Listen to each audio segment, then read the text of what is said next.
Good morning. This is the Center for Strategic and International Studies, and we're going to be assessing the U.S.-European Trade and Technology Council discussions, which occurred on last Monday, December 5th, and with Europeans coming to Washington. This was the third meeting, and it followed on a meeting in Paris in 2022 in May this year, and just after Russia invaded Ukraine in February of 2022. So there's lots of geopolitical shifts, trade tensions, and emerging technology issues, I think, that dominated the discussions. But we're lucky to have two experts here from the staff of CSIS, Max Bergmann, who is the director of the Europe program, the Europe, Russia, and Eurasia program. He was a senior fellow at the Center for American Progress prior to his appointment at CSIS, and has served as a member of the policy planning staff at the State Department and as a speechwriter for Senator John Kerry.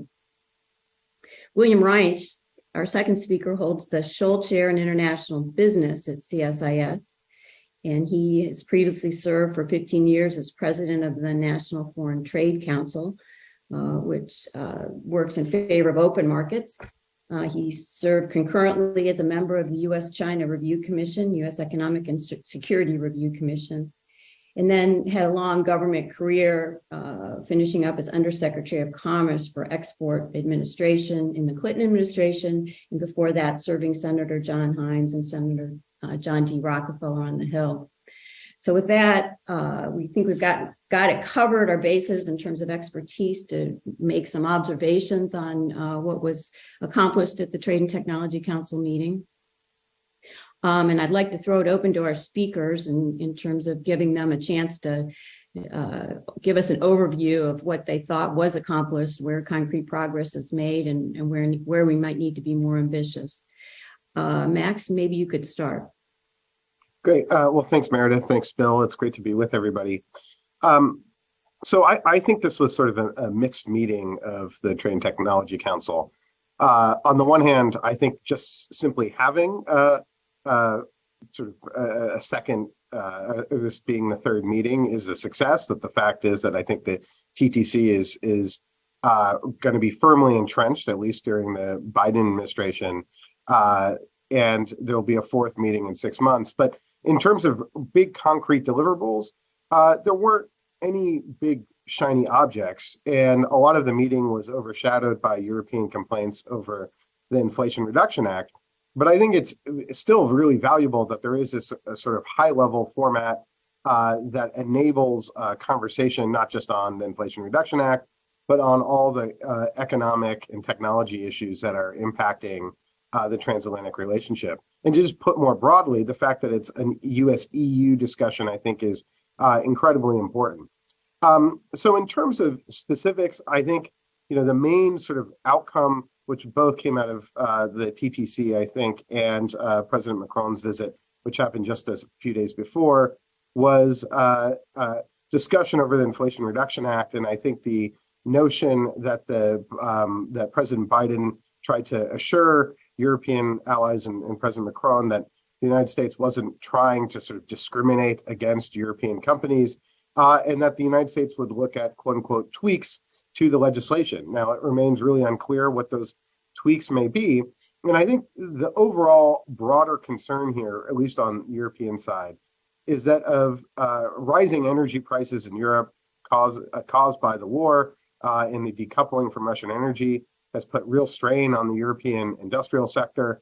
And then now they're looking at the IRA, the Inflation Reduction Act, and see a vast amount of American subsidies essentially creating a giant sucking sound, pulling European companies to the United States, both due to the low energy prices and now due to subsidies for domestically produced content. So I think that colored kind of European anxiety.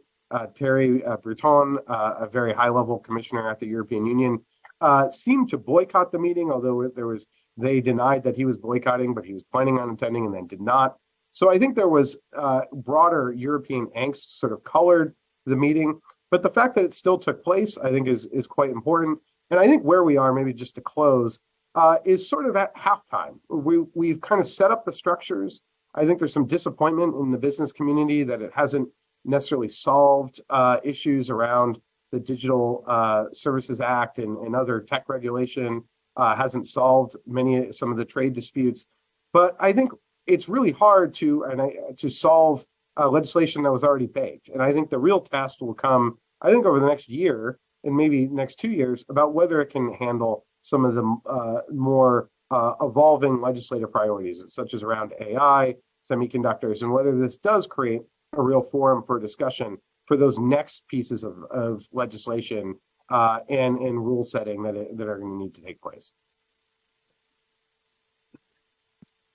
Well, I agree largely with what Max said. When this all began more than a year ago on our Trade Guys podcast, Scott Miller and I said that the real measure of success of these things is who shows up at the third meeting. And if it's not ministers, it tells you the thing is going to fade off into obscurity. So by that standard, this was a success. The ministers showed up, except for Commissioner Breton, but there was a majority from both sides. So that was a good sign. Otherwise, I think it was an exercise in kicking the can. There were a lot of agreements to agree on things in the future. Agreement to develop standards, a roadmap for artificial intelligence, agreement to cooperate on subsidy supply chain issues, which is very important because both countries are heading down the road toward massive subsidized support of their semiconductor sectors, and working out deconfliction in those areas, I think, will be very important. Otherwise, we're going to spend the next 5 or 10 years fighting over who is more protectionist than the other. So agreeing to do that is a good sign, but they didn't actually do it. They just sort of said that we're going to do it, which kicks the can down the road. They did kick off 2 internet connectivity projects in Jamaica and Kenya, which is a good thing. They, I think, in a sense, rested on their laurels on export controls, which really was I think the biggest accomplishment of the previous year, occasioned really by Russia's invasion of Ukraine. But what the TTC did was extraordinary. They produced an agreement amongst not only the EU and the United States, but a number of other countries, I think added up in the end to 38, on a program of sanctions and export controls on Russia. Now that was occasioned by the war. It probably could not have happened in the absence of Russia's invasion, but nevertheless, it was an extraordinary accomplishment and one that the Biden administration deserves a lot of credit for. They didn't advance that ball very much, if at all, in the meeting last week, but that doesn't mean it's not an accomplishment, and it doesn't mean that there's not more to be done. To the extent there was something missing, and where I was disappointed, was there really wasn't anything on the environment, on climate. And that was one of the working groups. That is one of, actually more than one of the working groups in the TTC, but there really was not much production there. So we're going to have to wait and see what they come up with in the 4th meeting 6 months from now in Sweden. And there, I think it'll be time to stop kicking the can and actually demonstrate some progress on a number of these areas where they said they're going to agree.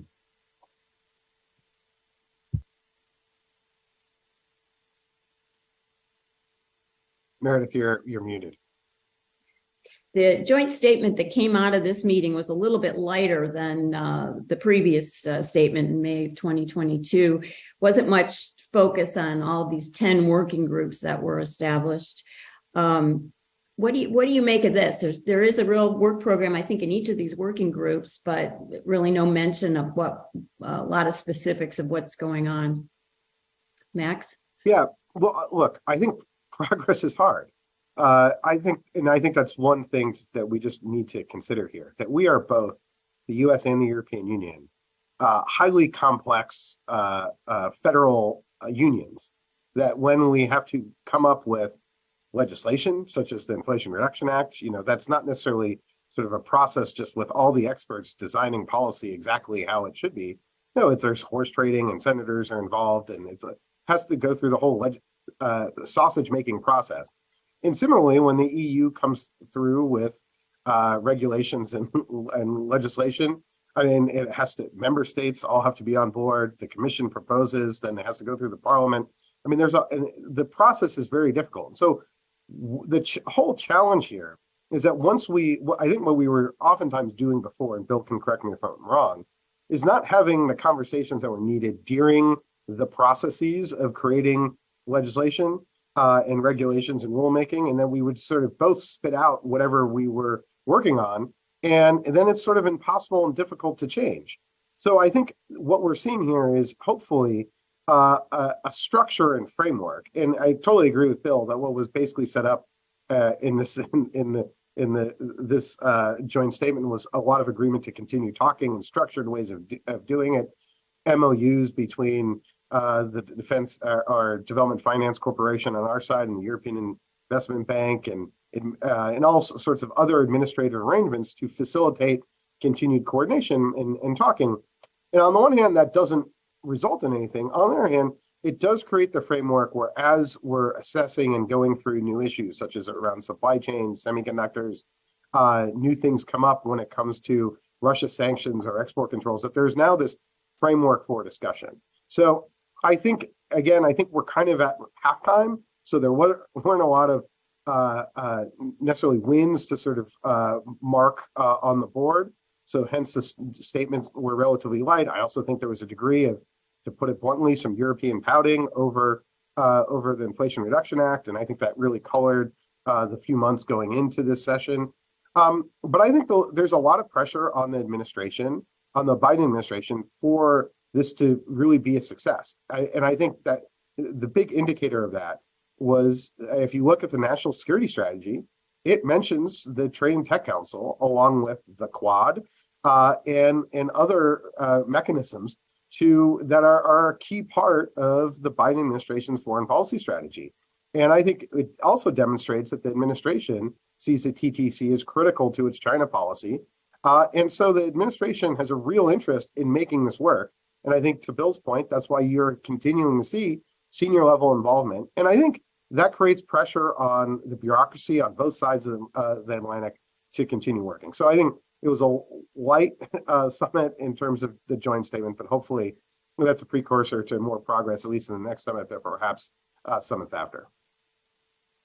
There's an elephant in the room, though, that I think needs to be mentioned, that it's kind of a cautionary element. When the TTC was formulated or begun, I think both sides agreed essentially to put aside 30 years of fruitless negotiations on a host of specific issues that have divided us. And the idea was, we haven't been able to solve those in 30 years. We're not going to be able to solve them right away. Let's put those aside and let's address new issues where neither side has yet, dug a deep hole and jumped into it, that we won't be able to get out of. And so the idea was, let's focus on digital, let's focus on AI, let's focus on climate, let's focus on things where us trade wonks say there are no iron rice bowls that already exist. It was a good concept.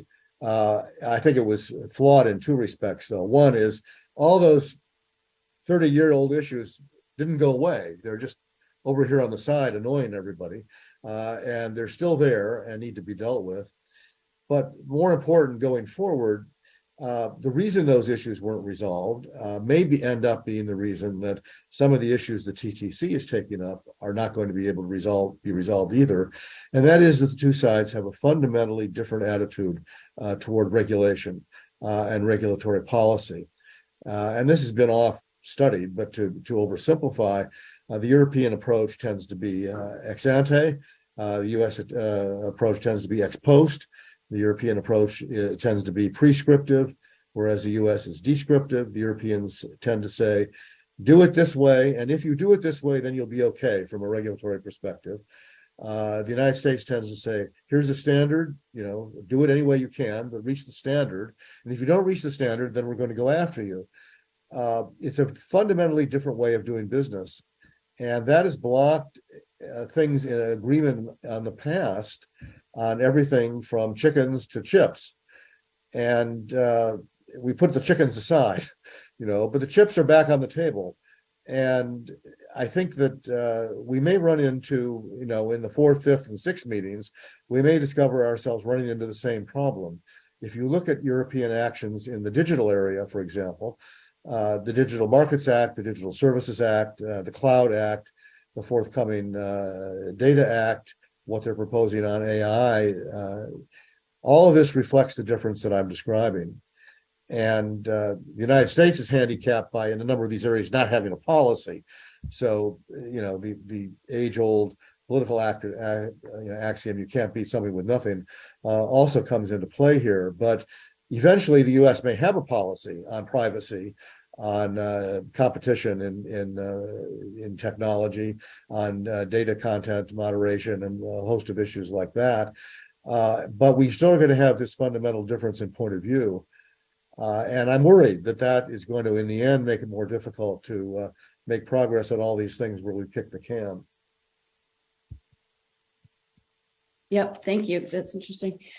The European Union has expressed a great deal of concern relating to certain provisions in the U.S. Inflation Reduction Act, the IRA, namely the tax credit for electric vehicles and some battery subsidies.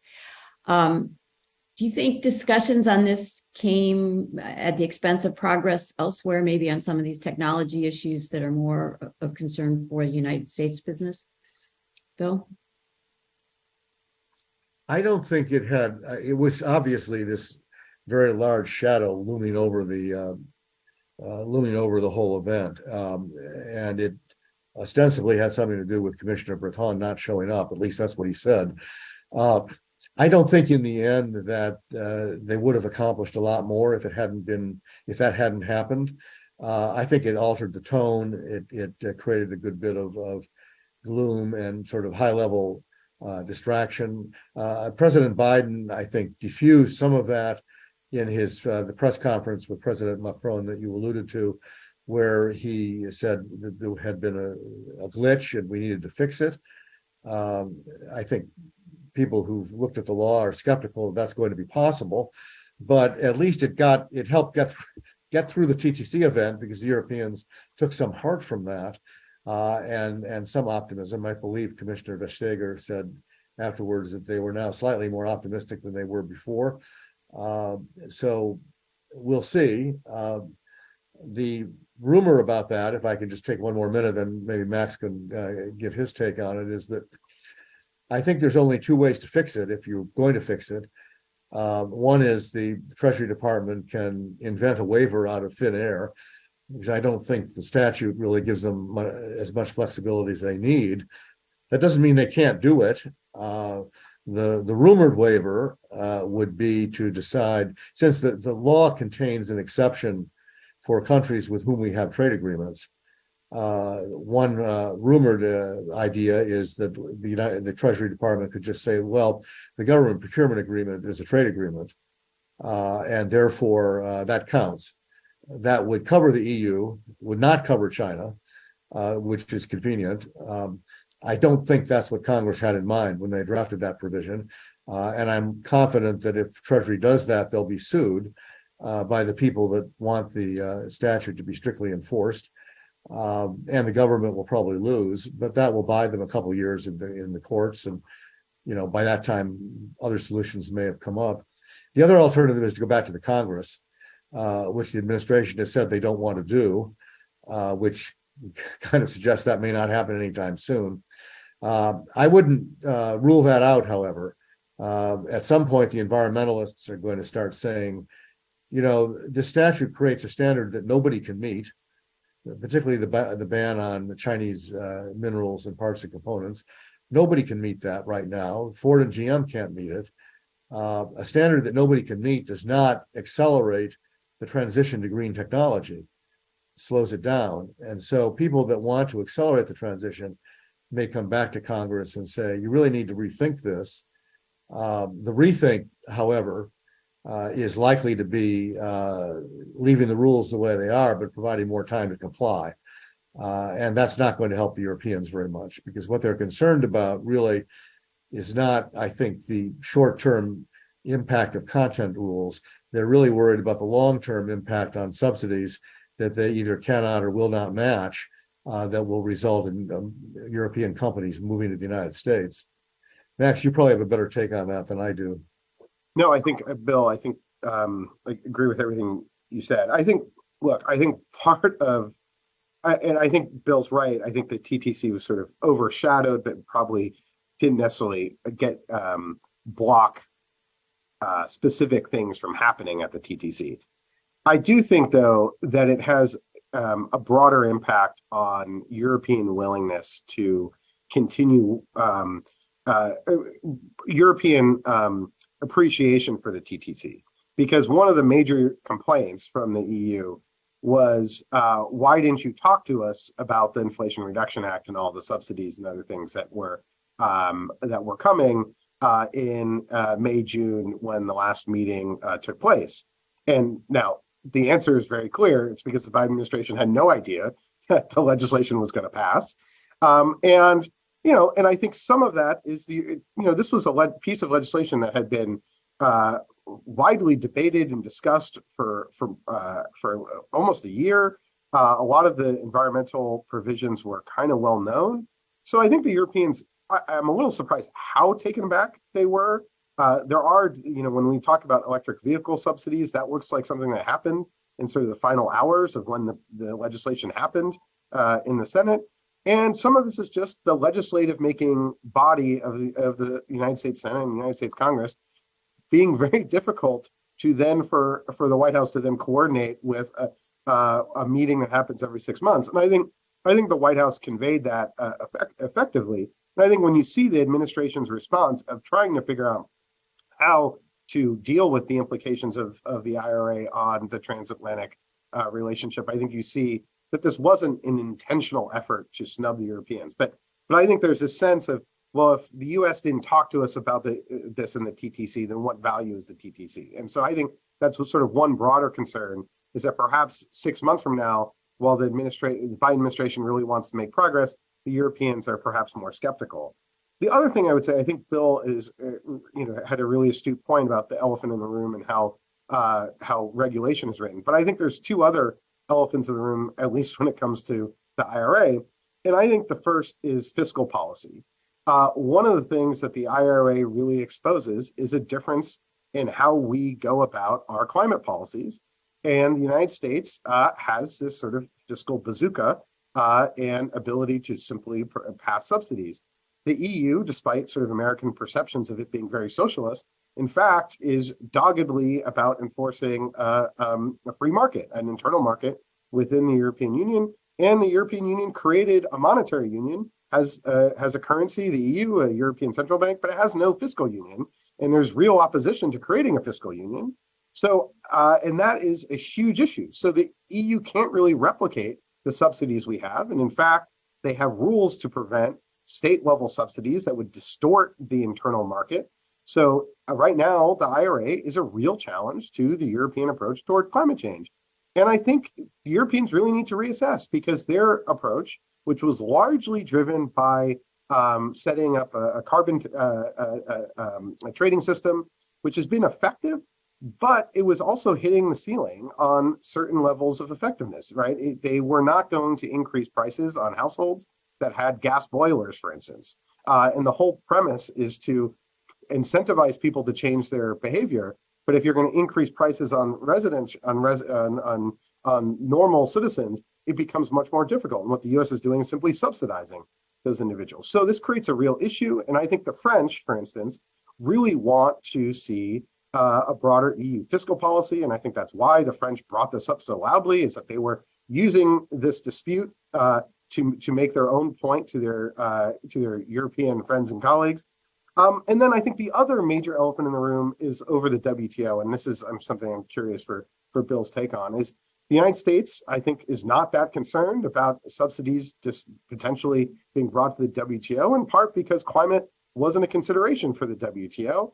And we're simply less focused on that, while the EU is very much focused on adhering to WTO rules, or at least they're rhetorically saying that. So I think that is another major area of difference. And last point, I agree with Bill on the potential for the Biden administration to tweak this. I think that they may be able to do that, but I think that would be challenged in the courts. And I think I'm not a trade lawyer. I don't know whether it would stand up, but I think it would be highly contentious. So I think this bill is sort of going to be what it is, unless there is a legislative fix, which is not impossible, but I think is not on the top of their agenda right now. Well, I mean, my reaction to that is if there's 3 elephants in the room, there's not a lot of room to walk around. I think we're all going to be in trouble. That's a lot of elephants. On the Inflation Reduction Act, I think that I was struck by the different way the administration handled it than in the past. I think the impetus for a lot of the restrictions that Europe is complaining about started in the Congress. They didn't necessarily start in the White House. They came into Congress, and that's not new. Congress proposes protectionist things all the time. Normally, most administrations, I think Trump probably being an exception, but also this one being an exception, normally most administrations push back, and they push back on the WTO point. They push back by saying this violates our multilateral obligations. And most of the time, Congress takes that seriously. And the workout is, they go ahead with something, but they build in waivers and exceptions and flexibility so that the administration can administer it in a way that does not end up offending all of our allies and breaking multilateral rules. This was a case where the Biden administration did not push back. They went along with Congress, what Congress wanted to do, and now they're stuck with it. And I think that they didn't appreciate what a big deal this was going to end up being. I'm not even sure that the Europeans appreciated what a big deal it ended up being, because having watched it as it developed, it began very traditionally, which was a look at the content requirements, the domestic content requirements, and the Europeans saying, well, this is protectionist, it hurts our companies, and their companies complaining. And the Koreans and the Japanese, who also have auto companies, which are the major sector affected, saying the same thing. But over time, it transformed itself into the fiscal policy debate that Max was talking about. The Europeans, I think, realized that, on the content issue, the companies the European companies already had assembly facilities in the United States. They already had made the decision to convert to electric. Neither of those decisions had anything to do with the IRA. The main effect of the IRA would be that it would force them to alter their supply chains in some ways that they probably didn't want to do, and it would make production more expensive, mostly with respect to batteries. The real problem is increasingly the subsidy issue, and the inability of the Europeans to match what we have done. And the fear that their inability to do that is going to result in European companies, and not just car companies, but battery companies and parts and component companies moving to the United States. And there, I think the Biden administration's attitude has been, well, that's your problem. That's not our problem. And that's not really a way to solve this, which worries me. And it's increasingly a sign that we are not really motivated by our international obligations. And if you want to see a more recent sign, look at the statement that USTR put out on Friday after we lost a WTO case on the Trump steel and aluminum tariffs. It was this defiant, we're not going to change them statement, and the WTO can't tell us what to do, which is really an extraordinary statement from an American administration that spent 70 years building up the trading system, 70 years defending the rules, and now saying we're going to ignore the rules because it's politically expedient for us to do so. I'm really worried about that. And past administrations of both parties have not done that. So this is a rather significant change that's really depressing. What do you both think is coming down the road towards U.S. industry in the form of the Cban proposal that's being debated in Europe? And will we need our international trade obligations to defend U.S. companies against that?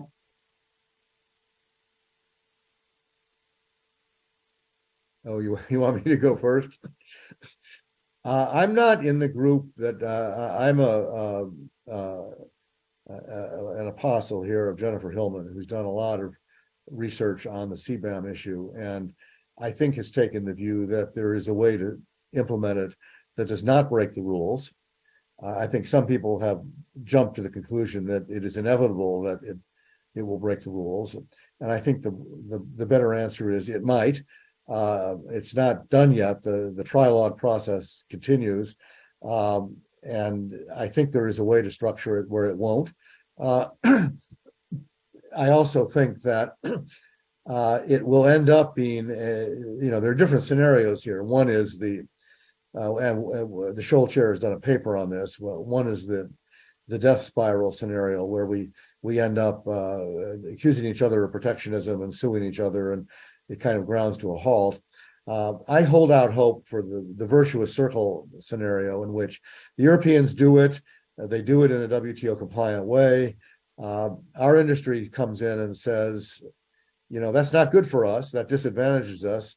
We need to do the same thing to them. Not exactly a noble motivation, but an effective one, and possibly an effective one in Congress. That may change the politics of the issue here, and may get Congress moving in the right direction.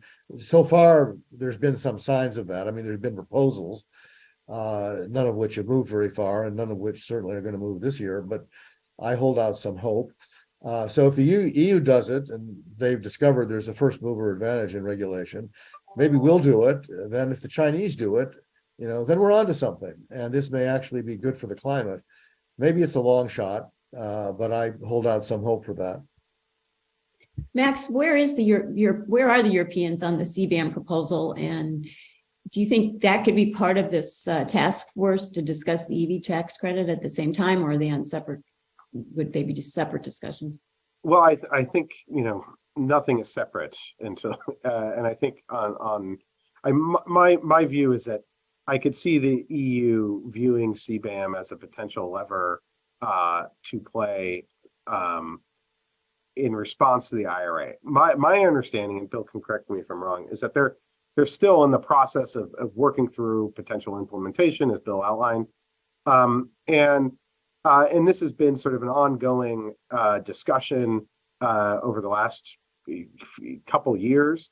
And I think there was initial discussion between the US and EU on CBAM, but essentially the idea was, well, let's wait until the US does something on climate, because then we can go back to the Europeans and say, okay, well, we didn't put in carbon pricing, which CBAM is essentially trying to incentivize countries to also put in carbon pricing. And the basic premise, I think, makes a lot of sense, where it's that if you're in the EU and you are forcing your industry to have cleaner standards, and products that are consumed have to meet certain emissions thresholds, well, then you don't want to just have that be undercut by imports coming in from dirty imports coming in that are made more cheaply and that are a problem for the climate, because then you've essentially undermined your own industry by forcing them to have cleaner standards and not done anything for the climate. So the idea is that if you're going to take action on climate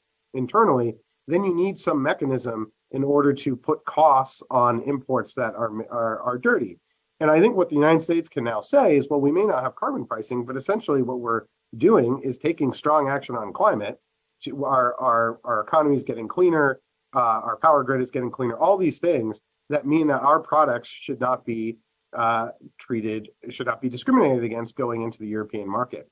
And I think it's going to be pretty critical to figure out how we can align our two different approaches to tackling climate. Because if we can, as Bill mentioned, then what we've done is created, I think, a transatlantic climate block, so to speak, where if you are importing or exporting into the United States and Europe, you will need to meet those standards or face higher costs. And I think that will create broader global incentives. So I sort of endorse the concept of CBAM, but how it's being implemented will be quite challenging. Initially, the country that CBAM was going to have a huge impact on was Russia. That sort of is no longer the case because they've already taken steps to extricate themselves from the Russian market. But it will also, I think, have some effects on China and in other countries around the world, and create this sort of broader positive incentive for decarbonization. But I think this will eventually could become a major irritant where the EU is looking to sort of, I hope this isn't the case, but use this as a vehicle to try to level the playing field, or quote unquote level the playing field with the United States in terms of the IRA. Okay, before we go to audience questions, I'd love to hear your perspectives on some of the technology issues that were in the TTC, particularly the AI statement. If one of you wanted to comment. So I think the AI will be a major test for the Trade Technology Council, because this is the EU is developing regulations and legislation, but it's not yet fully baked. And so this is an opportunity for the US to be sort of engaged in the process. I think when we look at the tech sector and we're talking about the Digital Service Act or Digital Markets Act, that was already sort of pre-baked and done. And the idea that the TTC was going to sort of resolve that issues that the United States had through that, I think were short-sighted. So I think this is sort of very nascent. It didn't strike me as that there was a lot in there, except for sort of agree to keep talking. But I think this will become the major test, is that if like 2 years from now, we're in a major dispute with the EU over its actions on AI, and the TTC wasn't sort of a vehicle for us to sort of get harmonized on that, then I think then you have to raise some questions about the efficacy of this. So I think the jury is still out. I'm a bit gloomy because of the DMA and DSA and which goes back to the first elephant in the room, which is the difference on regulation. We just issued a paper right before Thanksgiving that concludes that compliance with the various statutes that I mentioned earlier, including the DMA and the DSA, is going to cost European companies at least 71 billion euros. And it's going to cost US companies, I think, in the neighborhood of almost 100 billion euros, 100 billion US dollars. So the compliance costs are enormous. The way they've approached it and the likelihood that the costs will fall largely on US big tech companies means essentially the Chinese are going to be able to access the European market at the US expense, which I think is not good for Europe and not good for us by any means, but that's what's going to happen. And I'm worried the AI road is going to be AI's agreement, regulations going to go down the same road. And I think Europe is motivated to let's develop regulatory approaches that allow us to develop these industries on our own. Strategic autonomy, which has been defined differently by every European I've talked to, rears its head here, and they say they want to have big companies. I'm not sure the way to get big companies is by attacking other people's big companies. I think the way to get big companies is by, frankly, the kind of industrial policy that would support them and the kind of regulatory approach that would support them, neither of which is in evidence right now. So I'm worried about which way this is going to go, and it goes back to the large elephant. Sorry to be gloomy, Meredith, but there it is. Max, can you say anything brighter than Bill? Well, I think the one thing I would say is that, I think the Europeans look at our kind of lack of tech regulation as a real problem and are quite motivated. And I think when you have, Elon Musk buying Twitter and essentially now violating EU regulations with how he's operating and running the place, I think in some ways that adds motivation. The notion that you can have the richest man in the world buy a major tech platform and run it in a rather bizarre way with potential real implications for the societal conversation, I think it really motivates Europeans to move on regulation. So I'll take all of Bill's points. I do think the fact is that we're hobbled here on the U.S. side by not having, I think, strong regulation that we can then go to the Europeans. And I think that will continue to motivate them. I do agree with Bill that some of the previous legislation was clearly focused on U.S. tech companies. I think does create sort of a backdoor to China. But on I guess the bright side is that at least someone is focused on regulation, and at least perhaps that can lead to perhaps some better technology governance for that U.S. companies will at least have to take into account and are concerned about.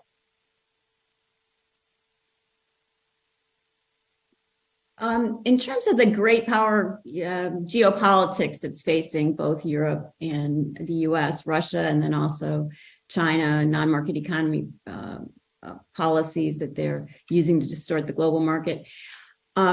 We've got, we're kind of at loggerheads on digital. We've always been at loggerheads on ag regulation. Now we're fighting about, what's compliant or not in terms of climate policy. How are we going to kind of square the circle here and get a common approach? And did you see any light in that regard in the declaration or in the readouts of the meetings? Are we getting on the same page with respect to China and Russia? Well, I think maybe I'll start just on Russia and China. I think we're incredibly aligned when it comes to Russia. In fact, I think probably the biggest success of the TTC was the conversations that were happening already, especially when it came to investment screening and export controls. We were able to apply those lessons learned in the interactions to Russia sanctions and export controls. That it was the same people that were working on those that suddenly were getting on the phone with each other and had that established relationship. And I think one of the things that we've seen, and it's not just actually vis-a-vis Russia when it comes to sanctions, but whether it's Iran and China with human rights sanctions, is that when we do coercive economic diplomacy with Europe, it is far stronger. And I think the reaction to Russia, in fact, has been a great surprise, I think, to many in the Biden administration of how strong the Europeans have been. That Europe was, I think there was a lot of concern in the run-up to the war. As the United States really believed that Russia was going to invade, Europeans were more skeptical. We were concerned that Europe wouldn't take strong action. And in fact, the actions that Europe took in the economic sphere was in some ways stronger than we expected. And when it came to oil sanctions, were a little bit stronger than we would have liked, actually. And I think that demonstrates in some ways the strength of Europe when it comes to potentially using economic coercion. So when it comes to China, I actually think we're far more aligned in how we view China than we disagree. Now, there are clear voices, Macron and Scholz, that are articulating kind of a third path. But in practice, especially when it comes to the French, I think we're quite aligned in how we see China as a threat. Now, the United States sees that in a much more acute and urgent way. But I also think that part of the European hesitance to sort of decouple, which also exists in the United States, is because right now they're doing that with Russia. And that's having tremendous economic costs to their economy. So my sense is that we're sort of at different speeds when it comes to China, that the Europeans, especially aspects of the German government, get the need to not be so reliant on China, hence the focus on chips and supply chain security. However, they have to focus on right now the transition with Russia. And in China, they want to kick the can down the road a little bit. Well, we have kind of slightly different priorities there. So I think we're generally aligned there. Bill, I may give you the last word. You may want to talk about China or anything else to sum things up. I think Max is right, particularly on Russia. On China, I would just say that when I talk to Europeans about China, I usually offend them by saying that they're 5 years behind us in understanding the problem. But I think now they're only 2 years behind us in understanding the problem. So it's a work in progress, and they're progressing. And I think their progress is accelerating because of the Russia experience. I mean, what they've learned via Russia is that dependence on single sources, dependence on people who are willing to politicize trade actually can lead to bad consequences down the road. And the smart move is to insulate yourself from that preemptively. They didn't do that with Russia, and now they've been scrambling to fix it. But I think that's caused them to think a little bit differently about China, because they realized that Chinese policy, particularly, I think the wake-up call was what China has to try to do with Lithuania. China's practice is they've weaponized trade, and if you're not pursuing the right political line, they retaliate economically. I think what Europe is getting the message on via Lithuania, via Australia too, has been that you need to take steps to make sure you're not vulnerable to that. And so I think they're moving in the same direction that we are, and it's only a matter of time before they catch up. Great. So we're out of time here. The parties will reconvene in Sweden in 6 months. So stay tuned, and we appreciate your comments. Thank you very much.